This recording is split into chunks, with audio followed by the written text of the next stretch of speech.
and today I'm going to read to you from Alice's Adventures in Wonderland by Lewis Carroll. This book is in the public domain.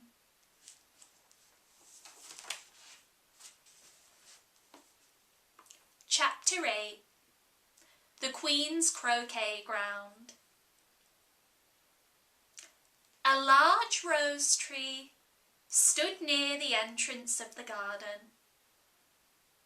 The roses growing on it were white, but there were 3 gardeners at it, busily painting them red.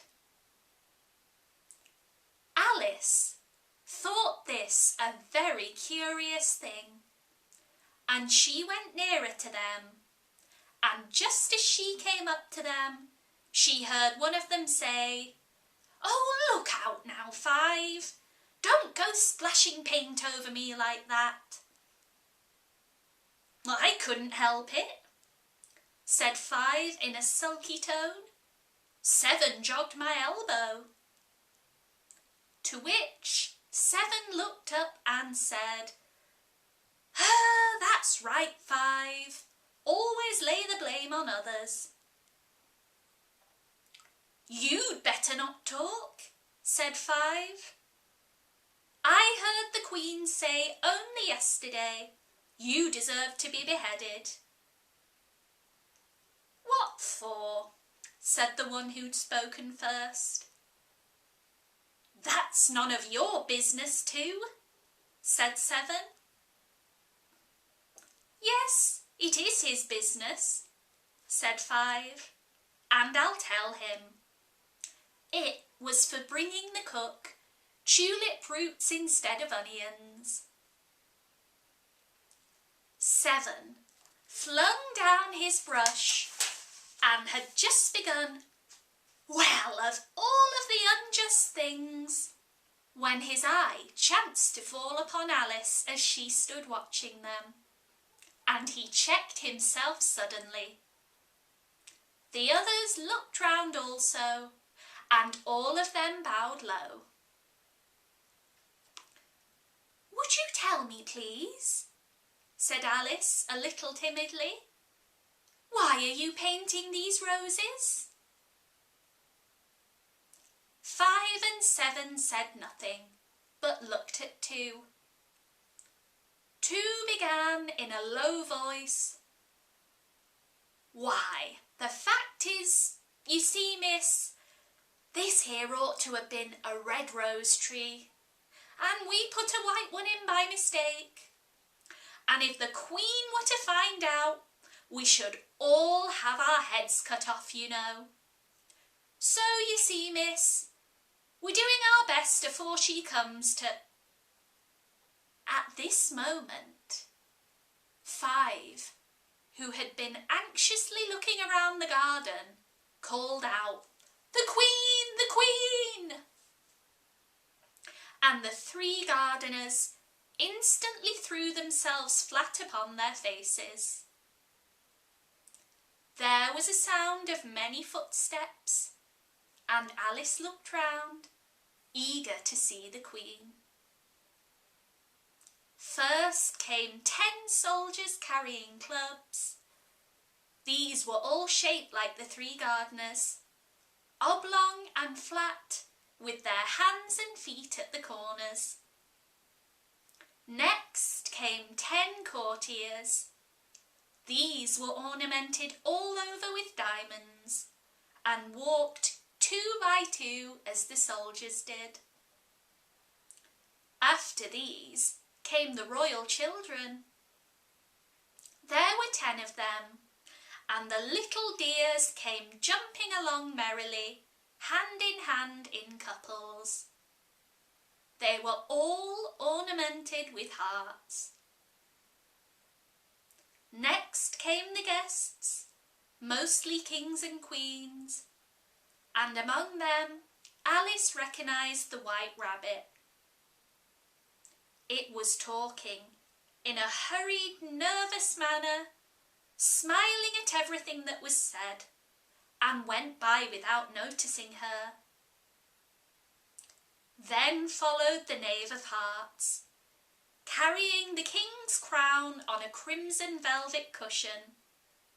And last of all in this grand procession came the King and Queen of Hearts. Alice was rather doubtful whether she ought not to lie down on her face like the three gardeners. But she could not remember ever having heard of such a rule at processions.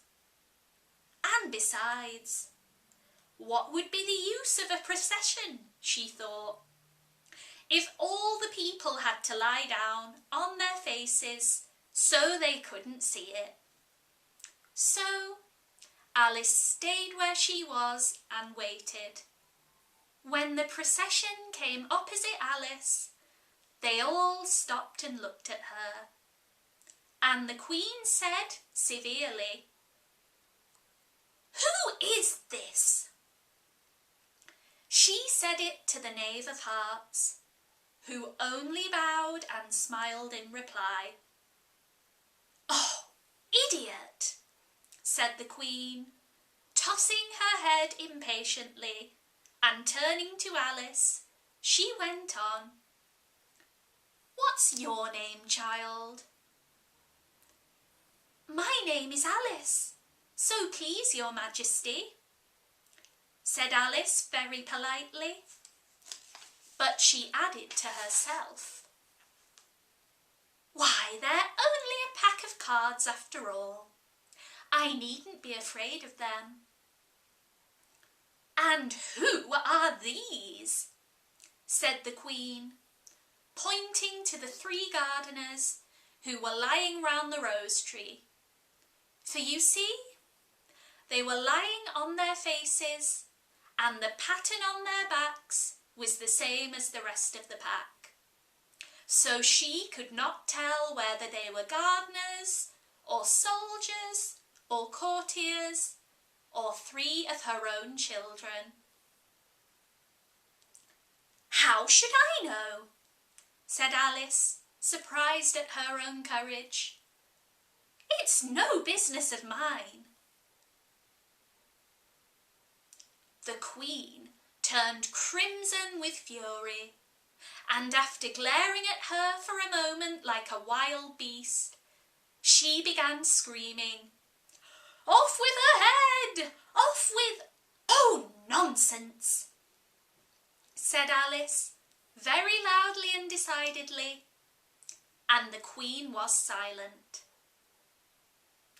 The King laid his hand upon her arm and timidly said, "Consider, my dear, she is only a child." The Queen turned angrily away from him and said to the Knave, "Turn them over." The Knave did so very carefully with one foot. "Get up," said the Queen in a shrill, loud voice, and the three gardeners instantly jumped up and began bowing to the King, the Queen, the royal children, and everybody else. "Oh, leave off that," said the Queen. "You make me giddy." And then, turning to the rose tree, she went on, "What have you been doing here?" "May it please your Majesty," said the two, in a very humble tone, going down on one knee as he spoke. We were trying—" "I see," said the Queen, who had meanwhile been examining the roses. "Off with their heads!" And the procession moved on, three of the soldiers remaining behind to execute the unfortunate gardeners, who ran to Alice for protection. "You shan't be beheaded," said Alice, and she put them into a large flower pot that stood near. The 3 soldiers wandered about for a minute or two, looking for them, and quietly marched off to join the others. "Are their heads off?" shouted the Queen. "Their heads are gone, if it please your Majesty," the soldiers shouted in reply. "That's right," shouted the Queen. "Can you play croquet?" The soldiers were silent and looked at Alice, as the question was evidently meant for her. "Yes," shouted Alice. "Come on then," roared the Queen, and Alice joined the procession, wondering very much what would happen next. It's a very fine day," said a timid voice at her side. She was walking by the White Rabbit, who was peeking anxiously into her face. "Very," said Alice. "Where's the Duchess?" "Shh, shh," said the rabbit in a low, hurried tone. He looked rather anxiously over his shoulder as he spoke, and then raised himself up on tiptoe, put his mouth close to her ear, and whispered, "She's under sentence of execution." "What for?" said Alice. "Did you say, 'What a pity'?" the rabbit asked. "No, I didn't," said Alice, "and I don't think it's at all a pity. I said, 'What for?'" "She boxed the Queen's ears," the rabbit began. Alice gave a little scream of laughter. "Oh, hush!" the rabbit whispered in a frightened tone. "The Queen will hear you. You see, she came rather late, and the Queen said, 'Get to your places!' shouted the Queen in a voice of thunder, and people began rushing about in all directions, tumbling up against each other. However, they all got settled down in a minute or two, and the game began. Alice thought she had never seen such a curious croquet game in her life. It was all ridges and furrows, and the croquet balls were living hedgehogs, and the mallets live flamingos, and the soldiers had to double themselves up and stand on their hands and feet to make the arches. The chief difficulty Alice found at first was in managing her flamingo. She succeeded in getting its body tucked away comfortably enough under her arm, with its legs hanging down. But generally, just as she had got its neck nicely straightened out and was going to give the hedgehog a blow with its head, it would twist itself round and look up into her face with such a puzzled expression that she could not help bursting out laughing. And when she had got its head down and was going to begin again, it was very provoking to find that the hedgehog had unrolled itself and was in the act of crawling away. Besides all this, there was generally a ridge or a furrow in the way wherever she wanted to send the hedgehog to. And as the doubled-up soldiers were always getting up and walking off to other parts of the ground, Alice soon came to the conclusion that it was a very difficult game indeed. The players all played at once, without waiting for turns, quarrelling all the while and fighting the hedgehogs. And in a very short time, the Queen was in a furious passion and went stamping about and shouting, "Off with his head!" or "Off with her head!" about once in a minute.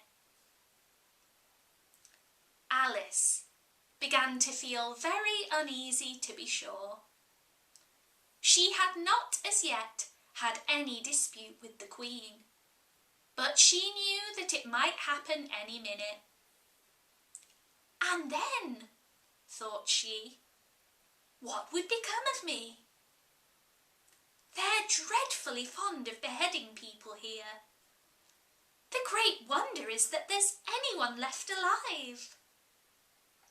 She was looking about for some way of escape and wondering whether she could get away with being seen, when she noticed a curious appearance in the air.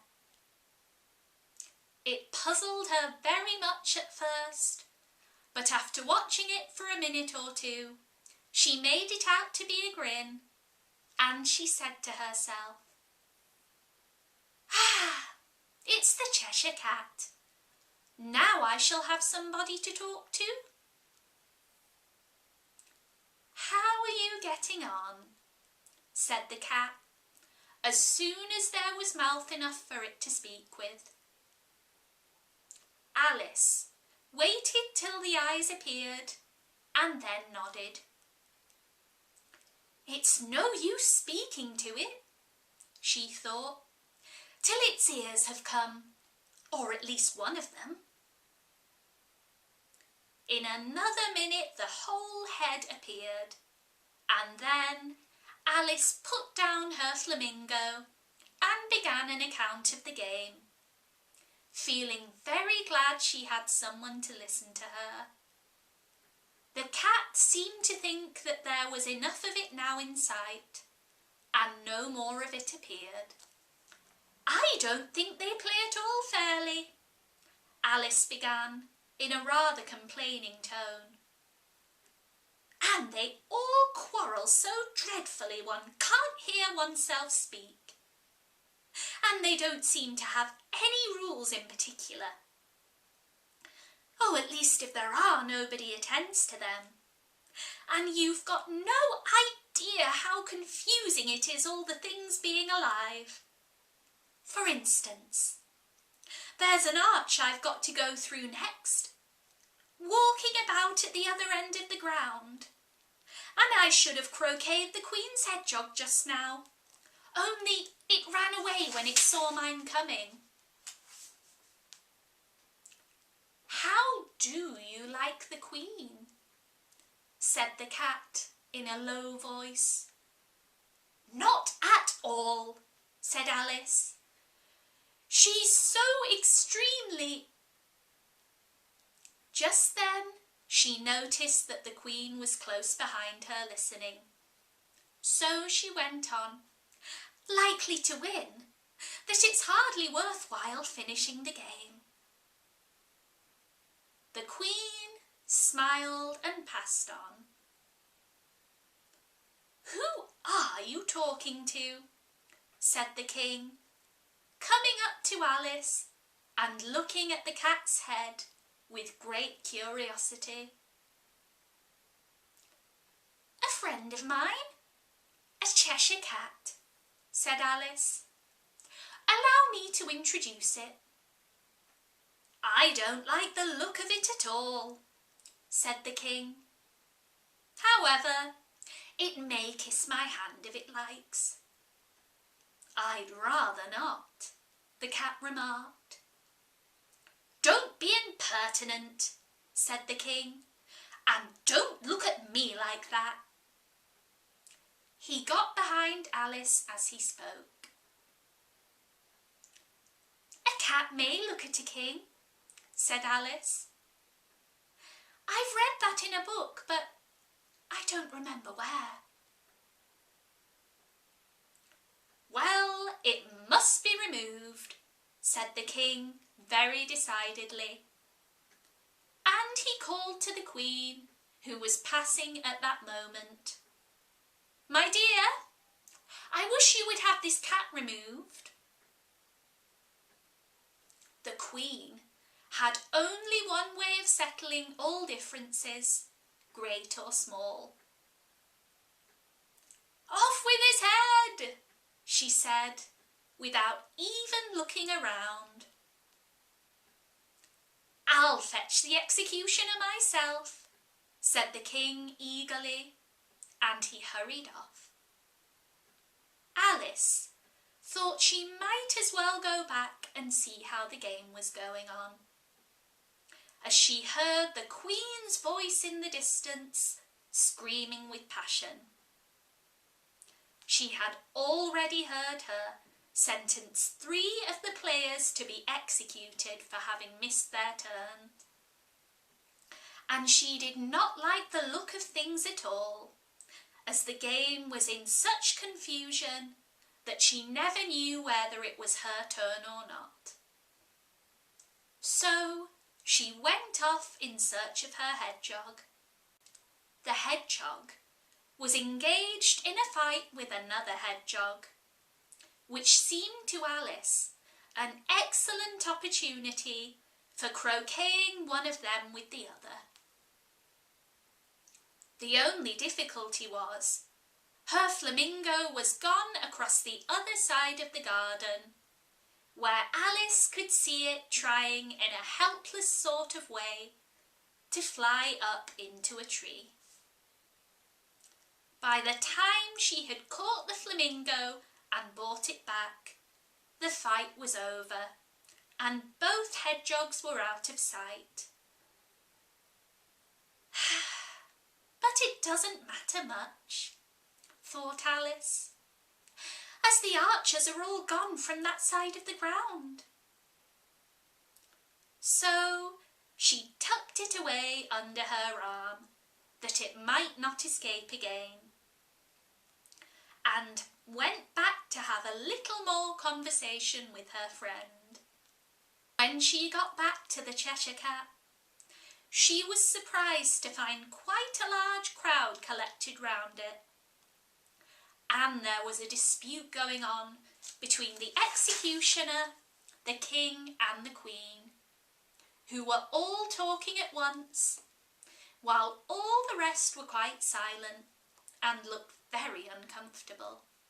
The moment Alice appeared, she was appealed to by all 3 to settle the question, and they repeated their arguments to her, though, as they all spoke at once, she found it very hard to make out exactly what they said.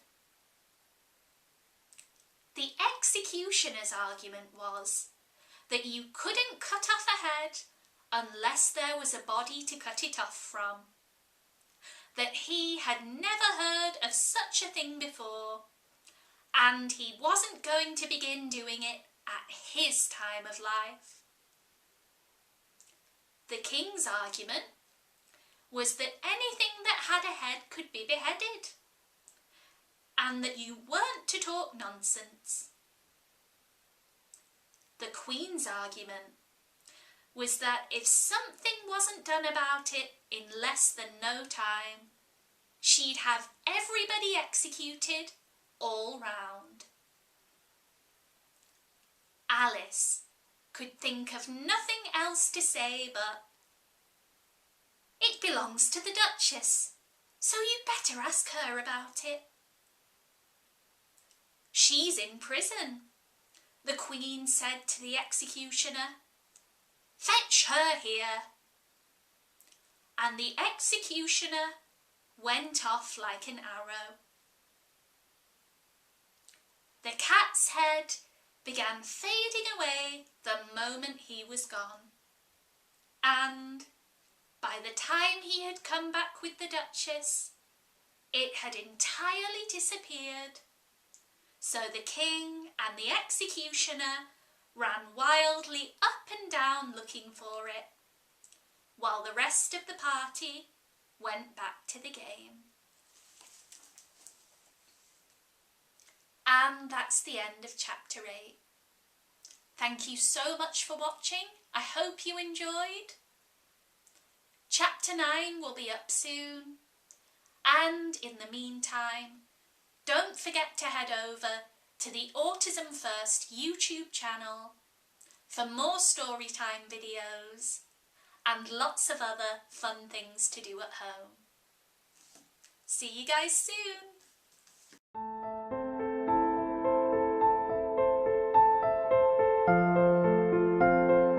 7 jogged my elbow.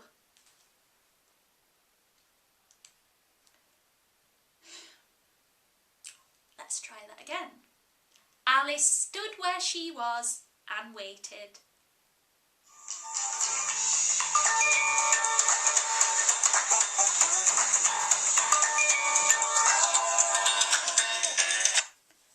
Hello?